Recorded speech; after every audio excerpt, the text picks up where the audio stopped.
What's up, guys? Welcome into MLB DFS Live for Monday, May 24th. I'm your host, Ben Hustler, joined by Justin Bales. Bales, we haven't done a stream in a while. You were with getting some family time in last week. So how have you been, man? How was your weekend?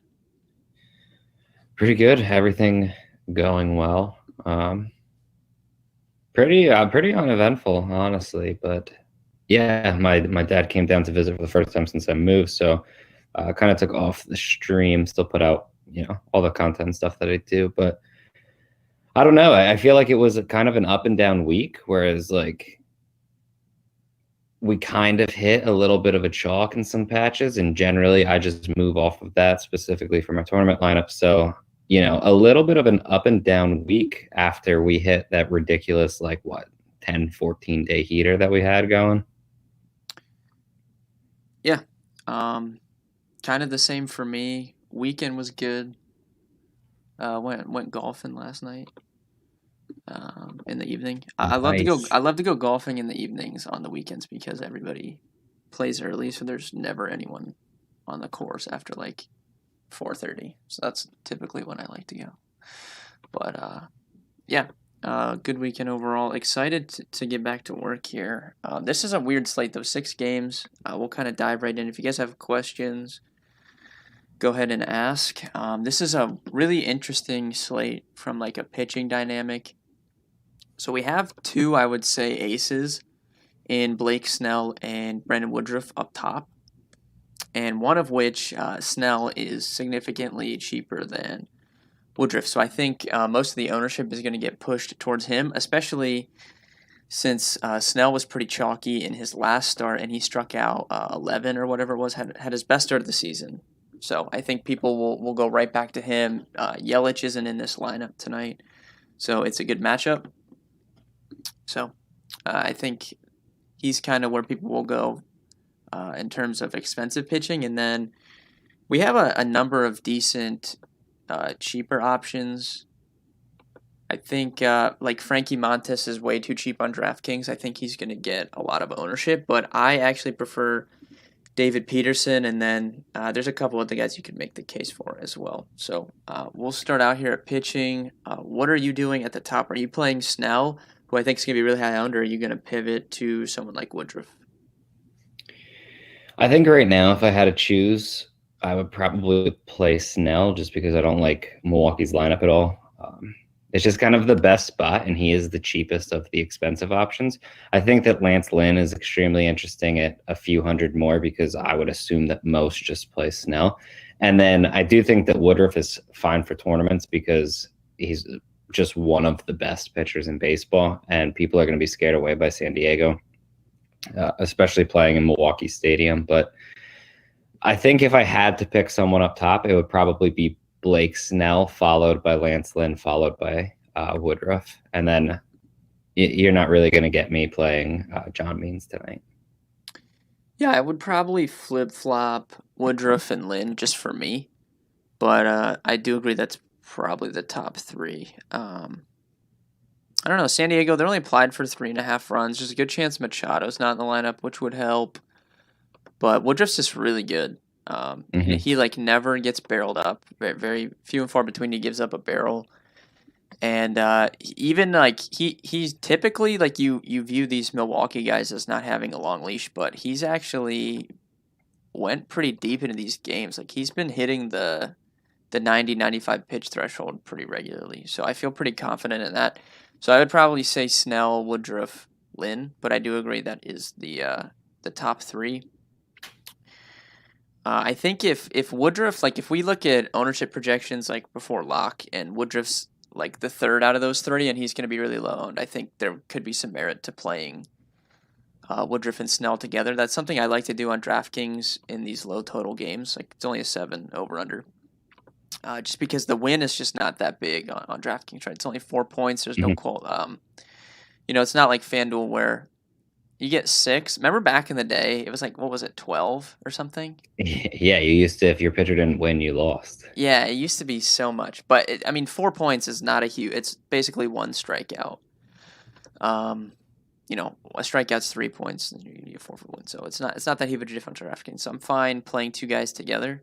So I might do that on DraftKings if we see Woodruff projecting for really low ownership before we get to lock. Down in the mid tier, there's a number of options. Like I said, I think Montas is going to be pretty chalky. He's a minus 159 favorite. Seattle, they're a terrible offense in general. They're implied for just 3.2 runs. I don't I completely understand it because he's probably like $1,000 too cheap, and this is one of the worst offenses in baseball. But I'm a Montas fan, but I just haven't seen it from him. He hasn't he's got 11% swinging strikes, but the strikeout rate just hasn't been there this year. And there's a reason I think that he's this cheap because he just hasn't been good. So I like David Peterson more than him. Colorado, last 3 years they've been the worst road offense in baseball, and that was when they had Nolan Arenado on their team. Now they don't have him. This is a really bad lineup. Peterson's been really good over his last 4 or 5 starts. We played him in that one start against the Rays, and I'm just fine picking on the Rockies right now. So I like his strikeout upside more than Montas, and he's only a few hundred cheaper, right? It's not even $1,000 more. So I think I like Peterson more. How about you? Yeah, I don't know. I feel like I would just side with whichever one of the two will be lower owned because I think they're so similar. Yeah, we were talking about Peterson before we actually went live here, and I didn't realize how good he's actually been recently. And I know that Montas has definitely had his struggles and stuff. I do tend to believe that when you look at all his strikeout stuff, just by the swings and misses and just based throughout his career, I do think that at the moment he's leaving some strikeouts on the table, which I think will change. I would be willing to bet by the end of the season, assuming everything with his peripheral stays the same, that his strikeout rate ends much closer to 25 than it does 20%. But I don't know. I'm 50-50 on him, and I think if Montas is going to have more ownership, I would probably just play Peterson just to get the lower ownership because I do think they're really similar.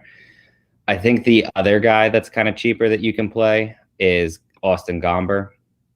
I do believe that he's better than most people think. Not really a 5,600 for the price tag. I think that's too low, especially since he's not playing in Colorado at the moment. But more or less, it's just kind of a matchup thing. The Mets literally don't have anyone in their offense anymore.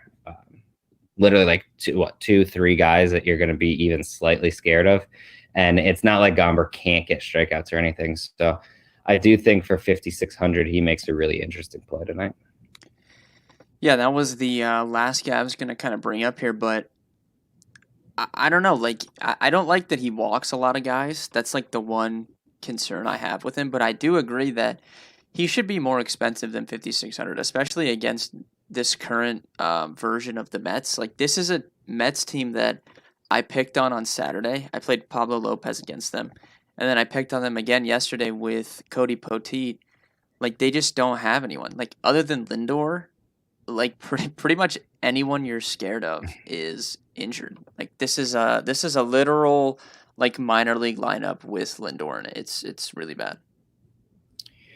Yeah, I agree with that. I think McCann is going to be interesting for New York just because obviously Gomber is a lefty. Not in the lineup. Oh, McCann's not in the lineup? Not in the lineup. No, let me see. I got the lineup right here. It is come on. So we have VR leading off. Oh, he is in the lineup. Okay. Incorrect. I was wrong. He's playing first base.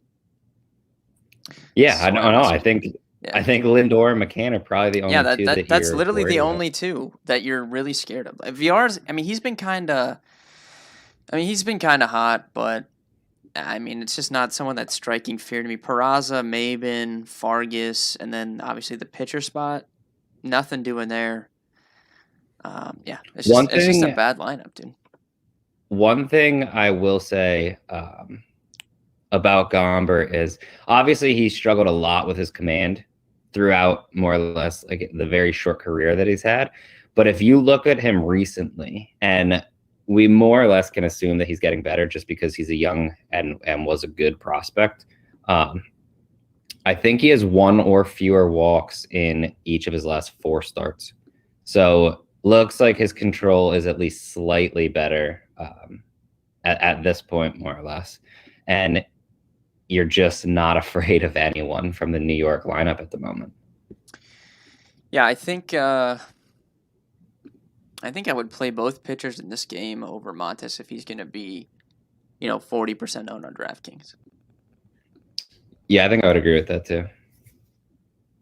All right. Do you have any interest in anyone else at the pitcher position? I think you could maybe make a case for like Turnbull, just because I just don't really respect the Indians. But dude, I was like a Turnbull fan. Like when he came up, I was a fan of his. Played him a decent amount last year. I was like so happy that he threw a no-hitter. Like it was just so cool.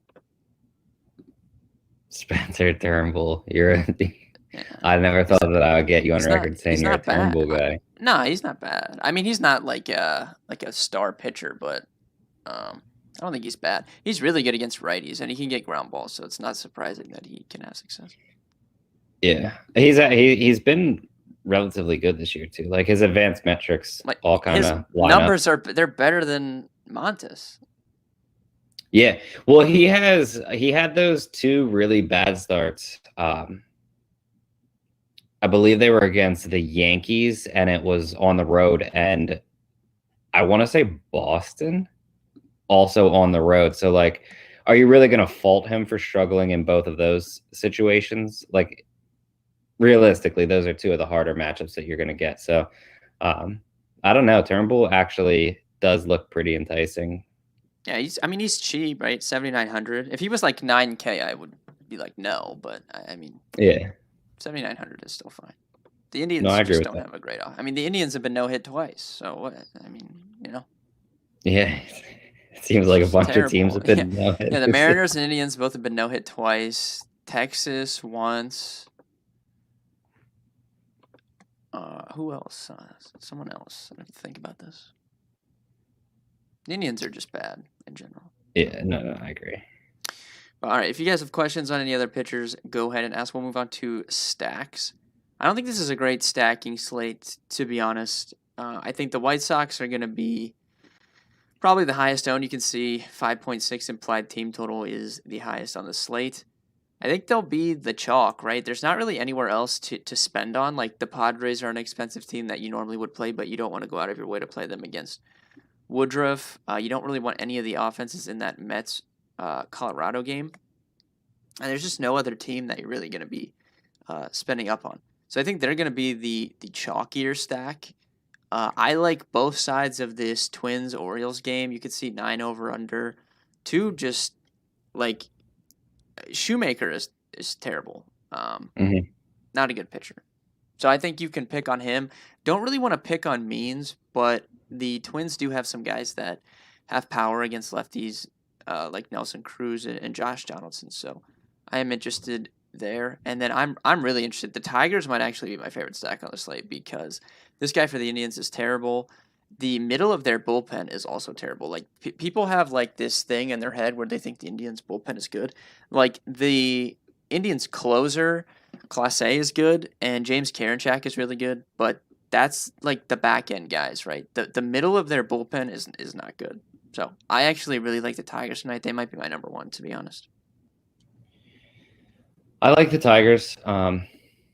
I think that they're really interesting. I think they're just in a really, really good spot. I don't know. I feel like for me, it's more or less becoming the White Sox. If I can get there, I'm cool with it. The Tigers, I have no problems with, and Baltimore, I really like. So I feel like I agree. You can use a team like Minnesota. I think that Oakland's relatively live. I don't know. I feel like the White Sox, the Tigers, and the Orioles are all kind of head and shoulders above anyone else on the slate for me. Yeah, I will point out I'm 1-0 when stacking the Tigers this season. Just want to get that out there. You nailed that terrible offense.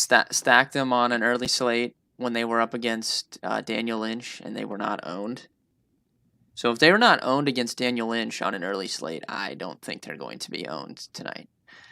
So might go back to the Tigers, man. I don't know.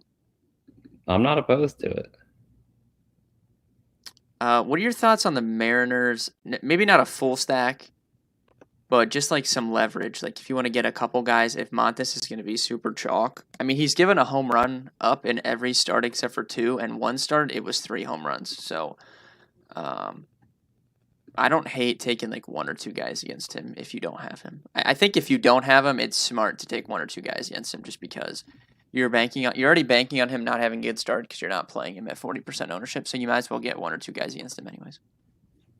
Yeah, I agree. And I think that there's players you can play like Haniger, Kalenic, Kyle Lewis is more or less fine. Kalenic keeps letting me down, dude. I keep waiting for the big night. I keep playing him, and it's not coming, but I can't stop now.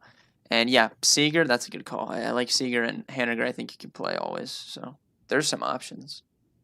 Yeah, for sure. All right, we can head over to the positional talk. If you guys have questions on stacks, we will answer those. Catcher, tough position. I think the White Sox guys are the top spend ups. Mercedes and Grandal. I tend to like Grandal if he's lower owned. One, he's cheaper, and it just seems like he always comes in a little bit lower owned. He projects a little bit worse than Mercedes. I tend to like him better against righties, but he could see a righty out of the bullpen. So I think I like Grandal if picking one, and then are we both on the James McCann train? I'll probably just play him, I guess, and cash for cheap. Yeah, I can't really believe, like I get because he's been so bad, but I can't believe he's 3,300 in this matchup. Yeah. Marcus Semien just homered. That game is 7-7. I was watching that game before we got in here. This is a good game. This is a home run fest. Yeah. Vladius 2. Yeah. It was a 2-run. So what? So Vlad hit a 2-run to tie it, and now Semien just hit a 2-run to tie it. Unbelievable. That's not bad. I'm like sad that they're leaving that park. I think is this like their last game in it? Or do they have one more? Well, they're going to Buffalo. I think June 1st or something. They're able to play in Buffalo, so they won't be playing there anymore. But I don't know if this is their last game or if it's their last series. But I'm gonna be sad when they leave that park. Stick in that little. Not only should we stick in that little league park for Toronto, but we should stick every team in these. Every team. Yeah. This is a way to increase runs and home runs without having to mess with the ball, or mess with your swing and all that stuff. Like just stick them in their team's single A park, and we're gonna get some more runs. This is a great idea. Yeah, no, I like it. All right, first base. I think Abreu will probably be pretty chalky here, 5,100. Everyone knows he crushes lefties. I pointed out in the slate breakdown that he matches up really well with Kim's pitch mix, so I think he's gonna be pretty high owned. Who do you like outside of Jose Abreu today at first? I think Trey Mancini's a good play. I think if you're dropping down, Miguel Cabrera and Jonathan Scope at 34 and 33 are too cheap. Andrew Vaughn at 22 is just kind of a ridiculous price tag. Those are more or less the guys that I like. I think you can play like Matt Olson because he's going to be so low owned, lefty. If you want like Josh Naylor, I wouldn't really talk you out of it, but I don't necessarily love him. I think that's probably about it for first base. I agree. Miggy he hit that home run. What was that, Friday night? It was like just so funny when you see an old guy pop up for the home run. It's like I don't know, just makes me happy. But he had 2, didn't he? Yeah. So I agree.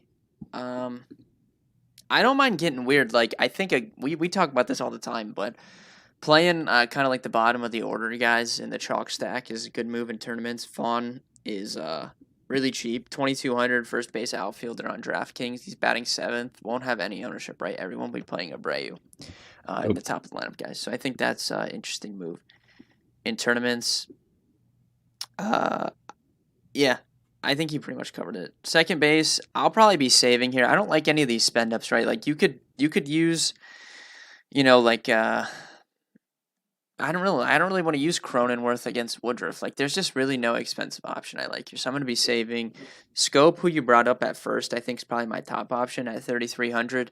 His numbers don't look great this year, but over the last really like 2.5 seasons, he has the second highest ISO in this lineup against lefties. And then you have like Cesar Hernandez, I think is interesting as well. He's started to pick it up recently, hitting the ball really well over the last 14 days. So I think those two cheap options are what I was looking at, but I don't like really any spend ups here. Yeah, I agree with you. I think both of them are good plays. I think if Chad Pinder's hitting fifth, you can take a shot on him against a lefty. And I know he's hitting ninth, but I do really like Nick Madrigal. Yeah, he could fit right in with the tournament stack. You go Vaughn, Madrigal, and you can still play some top of the order guys, right? But you can mix in, instead of going the 1 through 5, just play a couple of those top guys and then play Vaughn and Madrigal just to get a little bit different. But I think that's a good move. Third base, Jose Ramirez was my favorite pick here if you can afford him. Another guy, he matches up well with Turnbull's pitch mix. I'm not a BVP guy, but I did cite it in the breakdown. 17 plate appearances against Turnbull, given that they're in the same division.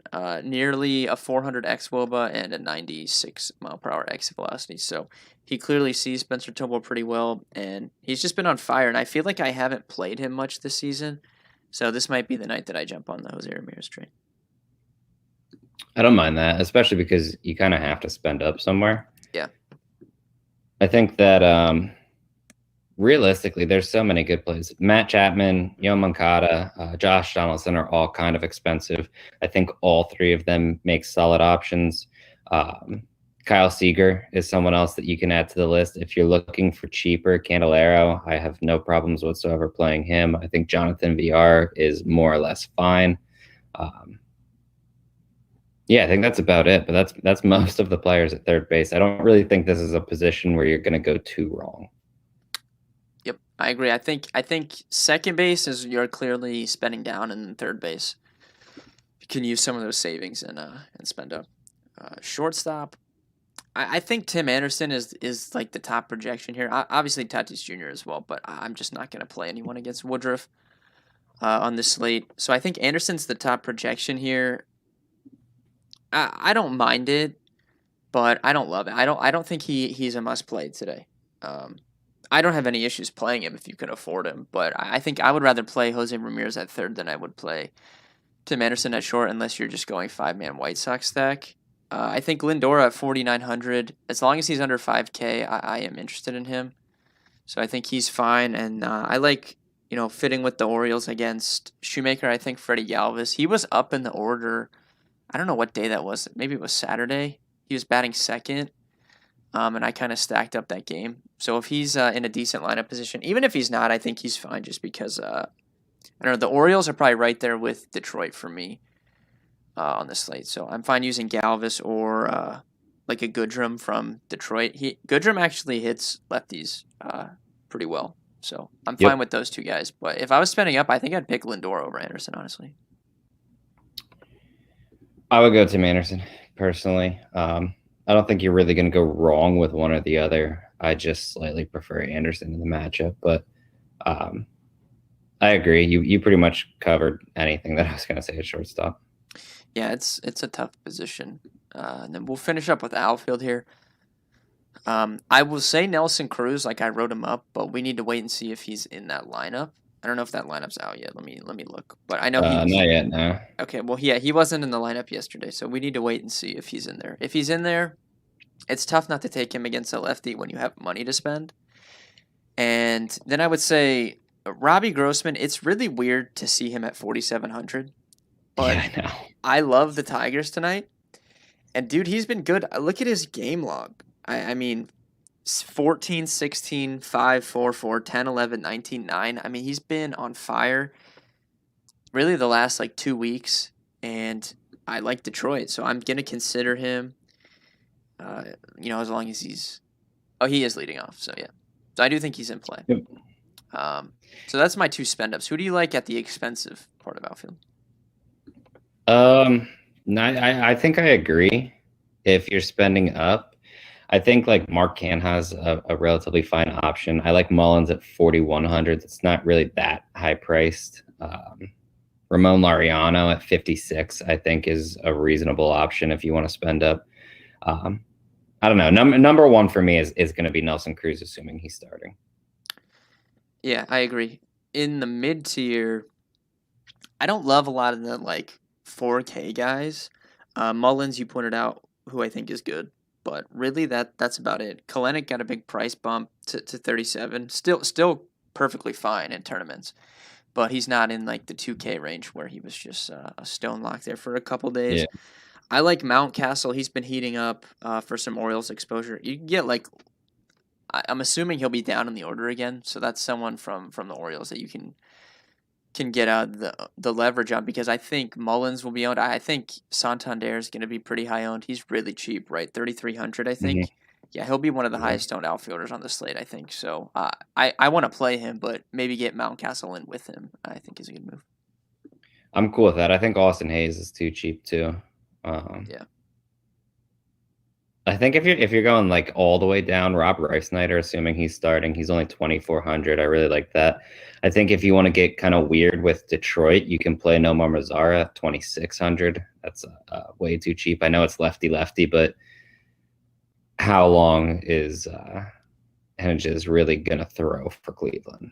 I would assume not more than like 4 innings max, probably, especially if Detroit's getting to him. Yeah, that's my point of like, if they get him out of the game fast, like the middle of that Indians bullpen is terrible, so they can still go to work for like a couple innings, and then if they're up by a lot, they're not going to see those really good guys in you know, that come in to close out games. Like, they're not going to come in. So yeah, I'm fine with that.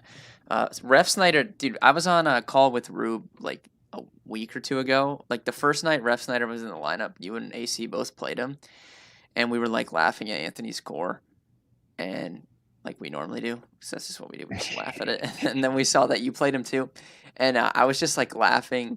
Like, before I realized, I didn't even know he was on the Twins. Like, this is the first night he got in the lineup. Like, I didn't even realize he was on the Twins. So we were like laughing at Anthony's core, and we're like, dude, he like accidentally typed a core from like 3 years ago and it has Rob Refsnyder in it. But then I realized he's on the Twins. He did well too. Yeah, he homered like a couple days ago. I remember seeing it, but yeah. Someone said, "How can you not play Woodruff with the San Diego lineup tonight?" Yeah, I said at the start of the stream, I think I might end up playing Snell and Woodruff together on DraftKings. Yeah, I think that's completely viable. And then they also said, any love for 1 through 3, the Mets in GPPs. For me, if you're playing Mets, you're probably playing 1 through 3. But yeah. I think it's fine. Yeah, I mean, if I already said I was going to play McCann, and then I said Lindor is my favorite shortstop, so you know, might as well throw a VR in there if I got the others in there. Yeah, just get them in there. Yeah.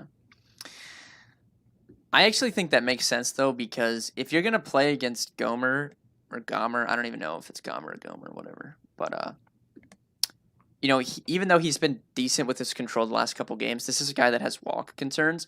So it's tough to take one specific guy against him, because it could be pretty easy for them to walk. So I think if you're going to play him, playing 3 or 4 makes sense. Yeah, I would agree with that. All right, guys. Thank you for watching. Pretty light 6-game slate, honestly, but I think we covered it pretty well. Before we head out, Bales, who is your home run call for tonight? I think you're going to like it. I'm going Eric Haase. Yeah, dude, I actually do like that. I love the Tigers. And I told Rube last week, the first game he played, I don't know if it was the first game, but yeah, I think it was. It was the same day that I stacked the Tigers against Daniel Lynch. It was his first game back, and he did really well. But I was watching the game, and like the Tigers announcers were just drooling over him for whatever reason. They were like, oh, really? They were like hyping up the way he stands in the box and like all kinds of stuff. It was just hilarious to me. So I was telling Rube about that the other day. But yeah, I actually do like that call. And he does have power, right? He already has 2 home runs, hasn't played that many games. So I like that. I'm going to go with Jose Ramirez, I think, tonight. Weak call. I don't even know if I'm going to play him, but that's my pick. I'm going to try to play him. I haven't really messed with lineups, but I'm assuming I'll have money to spend, so we'll see. But that's my pick for tonight.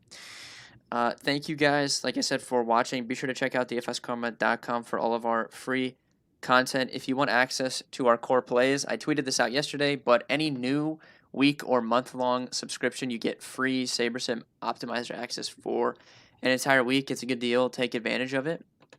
And with that being said, we will see you guys tomorrow. Should be a big Tuesday slate off the top of my head. If I had to guess, it's a big Tuesday slate. So we'll see you guys tomorrow.